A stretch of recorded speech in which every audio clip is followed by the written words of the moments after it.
जय हिंद दोस्तों। अगर आप लोग एविएशन सेक्टर में एज एविएशन सिक्योरिटी अपना करियर बनाना चाहते हैं तो रिसेंटली दिल्ली एयरपोर्ट पर काफ़ी पदों के लिए वैकेंसी निकाली गई है और ये वैकेंसी स्पाइसजेट एयरलाइंस के माध्यम से निकाली गई है। बहुत ही अच्छी वैकेंसी है। डायरेक्ट कंपनी के माध्यम से निकाली गई है, इसमें कोई थर्ड पार्टी इन्वॉल्व नहीं है। इसलिए अगर आप लोग एविएशन सेक्टर में एक स्टार्टिंग लेवल की जॉब ढूंढ रहे हैं तो आप लोगों के लिए अच्छा मौका हो सकता है।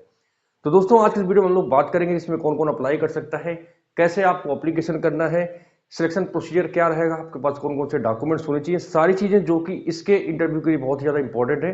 हर एक चीज के बारे में हम लोग डिटेल्स में बात करेंगे। इसलिए अगर आप लोग इच्छुक हैं तो आप लोग ये वीडियो पूरा देख सकते हैं। आपके लिए वीडियो बहुत ही ज्यादा यूजफुल साबित होगा। तो दोस्तों मैं आपको बता दूं आज की जो वैकेंसी है स्पाइसजेट एयरलाइंस के माध्यम से निकाली गई है और ये वैकेंसी एक्सपीरियंस और फ्रेशर दोनों लोगों के लिए निकाली गई है। ठीक है, जो एक्सपीरियंस कैंडिडेट हैं वो लोग सिक्योरिटी एग्जीक्यूटिव के लिए एलिजिबल है और जो फ्रेशर हैं वो ट्रेनिंग सिक्योरिटी के लिए एलिजिबल होंगे। ठीक है, इसमें मेल और फीमेल सभी लोग अप्लाई कर सकते हैं। यह एविएशन सिक्योरिटी की वैकेंसी है।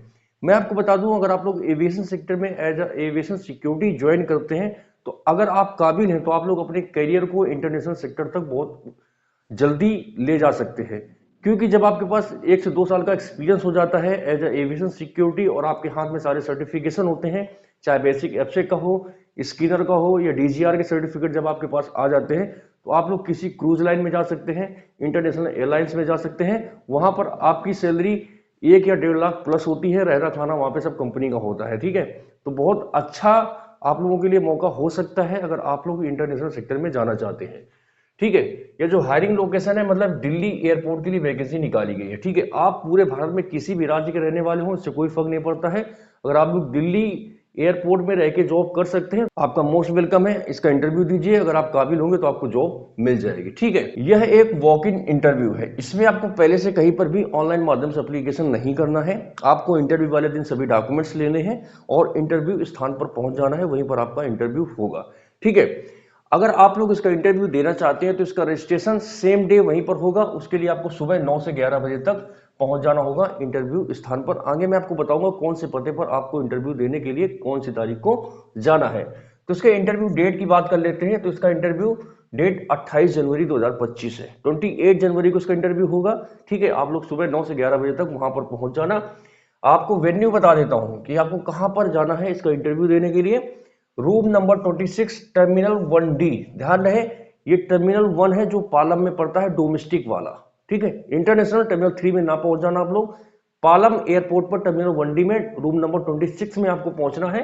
ठीक है, आईजीआई एयरपोर्ट न्यू दिल्ली। ठीक है, ये जो पालम में एयरपोर्ट पड़ता है टर्मिनल 1 वहां पर इसका इंटरव्यू होगा। वहीं पर जो स्पाइसजेट का ऑफिस है रूम नंबर 26 वहीं पर इस इंटरव्यू का आयोजन किया जा रहा है। अगर आप लोग इच्छुक हैं तो इसके वॉक इन ड्राइव में अपना हिस्सा ले सकते हैं। ठीक है, आगे हम लोग इसमें बात करते हैं सिलेक्शन प्रोसीजर की। तो मैं आपको बता दूं इसमें आपका सिर्फ और सिर्फ इंटरव्यू होगा। इंटरव्यू में आपके 4 राउंड होते हैं। पहला राउंड होगा आपका ग्रुप डिस्कशन का, दूसरा होगा पर्सनल इंटरव्यू, तीसरा होगा एचआर और चौथा सबसे लास्ट में आपका डॉक्यूमेंट वेरिफिकेशन। ठीक है, इसमें जो जीडी राउंड होता है इसमें आपको टॉपिक दिया जाता है, उस टॉपिक में आपको बोलना होता है। बेसिकली ये राउंड आपको कम्युनिकेशन स्किल्स और कॉन्फिडेंस लेवल को चेक करने के लिए किया जाता है। जो लोग जीडी राउंड क्लियर करेंगे उसके बाद उनको पर्सनल इंटरव्यू के लिए भेज दिया जाता है।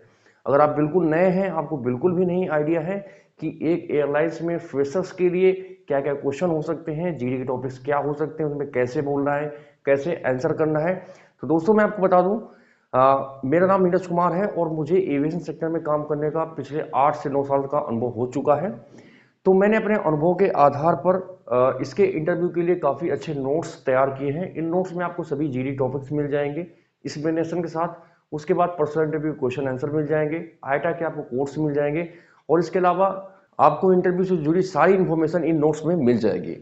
मैं आपको बता दूं जो कैंडिडेट्स ऑलरेडी सिलेक्ट हो चुके हैं उनके द्वारा दी गई इन्फॉर्मेशन भी इसी नोट्स में मैंने सारी चीजें डाल दी है। मतलब GD, percent interview question, आईटा course, सारी चीजें आपको मिल जाएंगे अगर आपको ये नोट्स चाहिए। तो दोस्तों ये पेड नोट्स हैं, इसके लिए आपको 99 रुपीज पे करना पड़ेगा। स्क्रीन में जो आपको नंबर दिख रहा है इस नंबर पर आपको 99 रुपीज गूगल पे या फोन पे के माध्यम से भेज देना है और इसी नंबर पे आपको स्क्रीनशॉट भेज देना है। आपको थोड़ी देर में नोट्स मिल जाएंगे। मैं वादा करता हूं अगर आप लोग ये नोट्स पढ़ के जाएंगे तो आपको काफी हेल्प मिलेगी और आपका इंटरव्यू बहुत अच्छा जाएगा। ठीक है, इसके अलावा दोस्तों मैं आपको बता दूं क्वालिफिकेशन की कि जो लोग इसके इंटरव्यू में जाना चाहते हैं कि क्वालिफिकेशन क्या होनी चाहिए। दोस्तों अगर आपने बीटेक कर रखा है बी डिप्लोमा है, एएमई है, तो आप इसमें एलिजिबल नहीं है। इनके अलावा आपने ग्रेजुएशन किसी भी स्ट्रीम से किया हो, बीए, बीएससी, होटल मैनेजमेंट, आपका कुछ भी हो, ठीक है, ग्रेजुएशन होना चाहिए, मगर बीटेक ना हो, बी ना हो और एएमई डिप्लोमा ना हो, और सीपीएल होल्डर तो जा ही नहीं सकते, ठीक है। इतने लोग नहीं जा सकते। बाकी ग्रेजुएशन आपने बीए, बीएससी, होटल मैनेजमेंट से और बीबीए, एमबीए जो होता है, ये सारे कैंडिडेट्स में एलिजिबल हैं और वो सभी लोग इसके इंटरव्यू में हिस्सा ले सकते हैं, ठीक है। एज की बात करते हैं, इसमें 18-27 साल एज का क्राइटेरिया रखा गया है। आप किसी भी कैटेगरी से आते हो, general, OBC, SC, ST, male, female, आप कुछ भी हो, ठीक है, इसमें किसी को कोई छूट नहीं मिलेगी। सबके लिए फिक्स एज का क्राइटेरिया रखा गया है 18 से 27 साल, ठीक है। अगर आप इस कैटेगरी में आते हैं 18 से 27 के बीच में, तो आप लोग इसके इंटरव्यू में हिस्सा ले सकते हैं। इसमें आपकी एज की गणना 28 जनवरी 2025 तक की जाएगी, ठीक है। 28 जनवरी 2025 तक आपकी एज 27 साल से अधिक ना हो, ठीक है। अब बात आती है डॉक्यूमेंट्स की, आपके पास कौन कौन से डॉक्यूमेंट्स होने चाहिए। तो दोस्तों, सबसे पहले आपके पास आपका रिज्यूमे होना चाहिए। रिज्यूमे में वो सारी इंफॉर्मेशन होनी चाहिए जो आपसे रिलेट करती है, चाहे आपकी एजुकेशनल इंफॉर्मेशन हो, चाहे आपकी पर्सनल इंफॉर्मेशन हो, आपकी स्किल्स हो, आपकी हॉबी हो, सारी चीजें आप लोग अपने रिज्यूमे में मेंशन कीजिए, जिससे आपका रिज्यूम बहुत ही अट्रैक्टिव हो जाए, ठीक है। एजुकेशनल सर्टिफिकेट 10th 12th और ग्रेजुएशन के मार्कशीट सर्टिफिकेट आपके पास होने चाहिए, ठीक है। पैन कार्ड, आधार कार्ड। इसके अलावा दोस्तों और कुछ ही डॉक्यूमेंट्स की डिमांड नहीं की गई है। यहाँ पर कंफ्यूज मत होना, अगर आपके पास पासपोर्ट है तो आप बिल्कुल जाइए, अगर नहीं है तो भी जाइए, क्योंकि पासपोर्ट अगर मैंडेटरी डॉक्यूमेंट्स होता तो ये लोग अपने नोटिफिकेशन में जरूर लिख देते, बल्कि इन्होंने अपने नोटिफिकेशन में कहीं पर भी पासपोर्ट का कोई जिक्र नहीं किया है, ठीक है। सैलरी की बात कर लेते हैं। इसमें सैलरी आपको वही 20 से 22 हजार के बीच में मिलेगी। स्टार्टिंग पोजीशन है, अगर आप लोग एविएशन सेक्टर में एज एविएशन सिक्योरिटी ज्वाइन करते हैं, ठीक है, आपने इस जॉब को बहुत सीरियस तरीके से अगर 2 साल तक कर लिया, तो आप अपने करियर को इंटरनेशनल सेक्टर तक एक्सप्लोर कर सकते हैं, चाहे वो क्रूज लाइन हो या फिर किसी इंटरनेशनल एयरलाइंस में जा सकते हैं। बशर्ते आपके हाथ में सर्टिफिकेट्स होने चाहिए, जैसे कि बेसिक एपसेक, स्क्रीनर, डीजीआर, ये सारे सर्टिफिकेट अगर आपके पास हैं तो आपकी मार्केट में बहुत वैल्यू बढ़ जाएगी। आप इंटरनेशनल सेक्टर में तो जा ही सकते हैं, मगर डोमेस्टिक सेक्टर में भी आप लोग दूसरी एयरलाइंस में जाके अच्छा खासा पैकेज ले सकते हैं, मगर 1 से 2 साल आपके स्टार्टिंग में थोड़ा चैलेंजिंग रहते हैं, इस चीज को ध्यान रखना, ठीक है। इन्होंने बोला है कि इसमें फ्रेशर्स जो लोग आ रहे हैं, आइए, फ्रेशर्स का मोस्ट वेलकम है, मगर विद गुड कम्युनिकेशन, जिनका कम्युनिकेशन स्किल्स ठीक हो, मतलब जिनको इंग्लिश वगैरह आती हो, इंग्लिश बोल लेते हो, इंग्लिश समझ लेते हो। इसमें बहुत अपर लेवल की इंग्लिश नहीं चाहिए होती है, ठीक है। मतलब इंग्लिश अगर आपको ठीक ठाक आती है तो आप लोग इसके इंटरव्यू में जाके हिस्सा ले सकते हैं, ठीक है। विद ग्रूमिंग, जो लोग इसमें आ रहे हैं अपना ग्रूमिंग के साथ आए, बढ़िया फॉर्मल ड्रेस में आए। ऐसा नहीं कि रंगा बिल्ला बन के बिल्कुल चल दिया, जीन्स का पैंट पहन लिया, नीले पीले बाल कर लिए, कटिंग तेरे नाम करा, ऐसा कुछ नहीं। नॉर्मल फॉर्मल ड्रेस में आपको जाना है, जिससे आपकी जो पर्सनालिटी है, एक दिखने के बाद एक सुकून मिलेगी, हाँ, प्लीजेंट पर्सनालिटी आपकी होनी चाहिए, ठीक है। तो दोस्तों, ये सारी इंफॉर्मेशन थी जो स्पाइसजेट का इंटरव्यू, वॉकिंग इंटरव्यू 28 जनवरी 2025 को दिल्ली में रखा गया है।